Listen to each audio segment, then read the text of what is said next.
Om Sai Ram. This is Sai Satcharitra chapter 34. This chapter covers the following: the greatness of Udi continued, the doctor's nephew, Dr. Pillai, Shama's sister-in-law, the Iranian girl, the gentleman from Harda, and the lady from Bombay. The doctor's nephew. There was a doctor who lived in a place called Malegaon. His nephew suffered from an incurable disease, tubercular bone abscess, and the doctor and his brothers, who were also doctors, tried all sorts of remedies and even an operation. All this did not give the boy any relief, and there seemed to be no end to the little boy's suffering. Friends and relatives advised the parents of the boy to seek divine aid and recommended them to try Sai Baba, who was well known to have cured such incurable cases by his mere glance. The parents therefore came to Shirdi and prostrated themselves before Baba. They placed the boy before him and pleaded humbly and respectfully and implored Baba to save their son. The merciful Baba comforted them, saying, "Those who resort to this masjid shall never suffer anything in this life until the end of time. Be carefree now, apply Udi on the abscess, and within 1 week he will recover. Believe in God. This is not a masjid, but a Dwaravati, a celestial doorway. He who steps in will soon get health and happiness, and his sufferings will come to an end." The boy was placed before Baba, who touched the affected part and cast his loving glances on the boy. The patient was pleased, and with the application of Udi, he began to recover and was completely cured within a few days. The parents then left Shirdi with their son, thanking Baba for the cure. This cure was through Udi and Baba's divine grace. After learning about all this, the doctor was wonderstruck and wanted to receive Baba's darshan while he was on his way to Bombay for some business. But at Malegaon and Manmad, somebody spoke to him about Baba and poisoned his ears. He therefore dropped the idea of visiting Shirdi and went to Bombay directly. He wanted to spend the rest of his vacation at Alibag, but at Bombay he heard, on 3 successive nights, a voice crying out,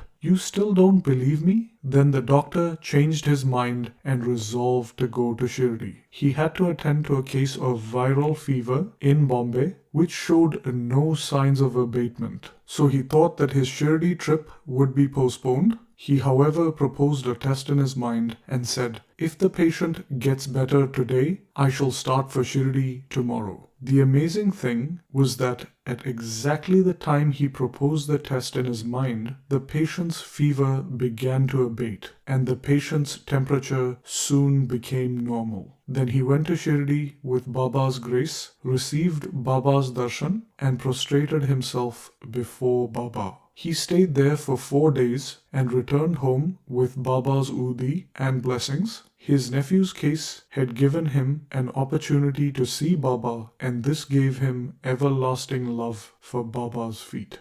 Dr. Pillai. Dr. Pillai was a devotee who was very close to Baba. He was well liked by Baba, who always called him Bhau or brother. Baba spoke to him regularly, consulted him in all matters, and always wanted him by his side. Pillai once suffered very badly from guinea worms. He said to Kaka Sahib Dikshit, "The pain is so excruciating and unbearable. I prefer death to it. I know this pain is to repay my past karma, but please go to Baba and tell him to stop the pain and transfer the repayment of my past karma to 10 future births of mine." Dikshit went to Baba and told him of Pillai's request. Then Baba, moved by his request, said to Dikshit, "Tell him to be fearless. Why should he suffer for 10 births? In 10 days, he can work out the suffering and consequences of his past karma." When I am here to take care of his temporal and spiritual welfare, why should he pray for death? Bring him here on somebody's back and let us work and finish his sufferings once and for all. Dr. Pillai was brought in that condition and was seated to the right of where Baba was seated. Baba gave Pillai his pillow and said, "Lie calmly here and be at ease. The true remedy is that the results of our past actions have to be suffered through. Our karma is the cause of our happiness and sorrow. Therefore, put up with whatever comes to you. Allah or God is the sole dispenser and protector.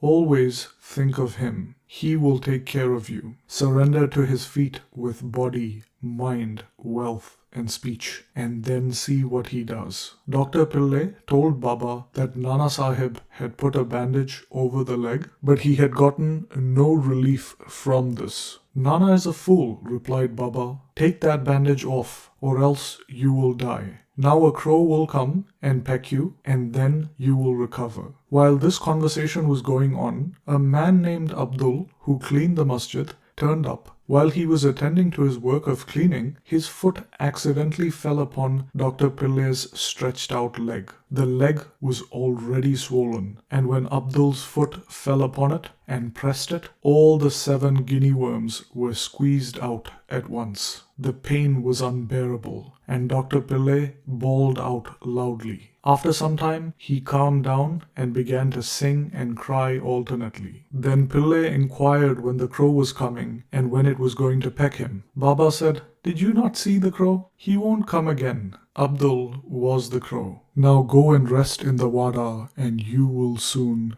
be all right." By the application of Udi, drinking it mixed with water and without taking any other treatment or medicine, the disease was completely cured in 10 days as predicted by Baba. Shama's sister-in-law, Shama's younger brother, Babaji, was living near a well. Once, his wife contracted bubonic plague and had a high fever and 2 lumps in her groin. Babaji rushed to meet Shama at Shirdi and asked him to come and help. Shama was frightened, but to honor his brother's request, he went to Baba, prostrated himself before Baba, invoked his aid, and requested Baba to cure the case. He also asked for permission to go to his brother's house. Then Baba said, "Don't go there at this late hour. Send her Udi instead. Why care for the fever and lumps? God is our Father and Master, and she will be all right. Do not go now. Go there in the morning and return immediately." Shama had full faith in Baba's words and Udi. Some Udi was sent with Babaji and was applied to the lumps, and some of it was mixed with water and was given to the patient to drink. As soon as it was ingested, the patient perspired profusely. The fever abated and she slept soundly. The next morning, Babaji was surprised to see his wife all right and refreshed with no fever or lumps. When Shama went there the next morning, with Baba's permission, he was also surprised to see her at the hearth preparing tea. On asking his brother, he learnt that Baba's Udi had cured her completely in 1 night. Then Shama realized the significance of Baba's words. Go there in the morning and return immediately.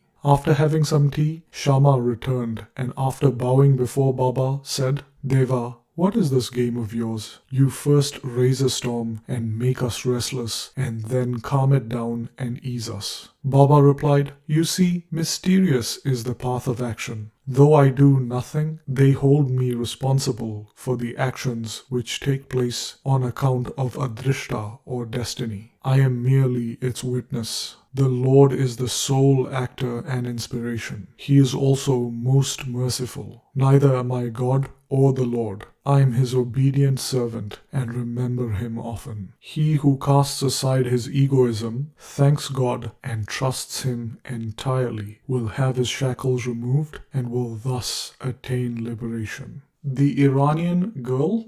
Now read the experience of an Iranian gentleman. His young daughter suffered from epilepsy and had fits every hour. When the convulsions came, she lost her power of speech, her limbs froze, and she fell down senseless. No remedy gave her any relief. A friend recommended Baba's Udi to her father and asked him to get it from Kaka Saheb Dikshit in Bombay. Then the gentleman got the Udi, mixed it with water, and gave it to his daughter to drink. In the beginning, the convulsions, which came every hour, only came every 7 hours or so, and after a few days, the daughter recovered completely. The gentleman from Harda, an elderly gentleman from Harda, was suffering from a stone in his bladder. Such stones at the time were generally removed by surgical operation, and people recommended that he undergo one. He was old and weak, lacked the strength of mind and body, and could not think of submitting himself to surgical treatment. His suffering was soon to end in another way. The city officer of that town was a devotee of Baba and always had a supply of Udi with him. On the recommendation of some friends, the patient's son got some Udi from the city officer, mixed it with water, and gave it to his old father to drink. Within 5 minutes, the Udi was assimilated, the stone was dissolved, and it came out through his urine, and the old man was relieved. The lady from Bombay,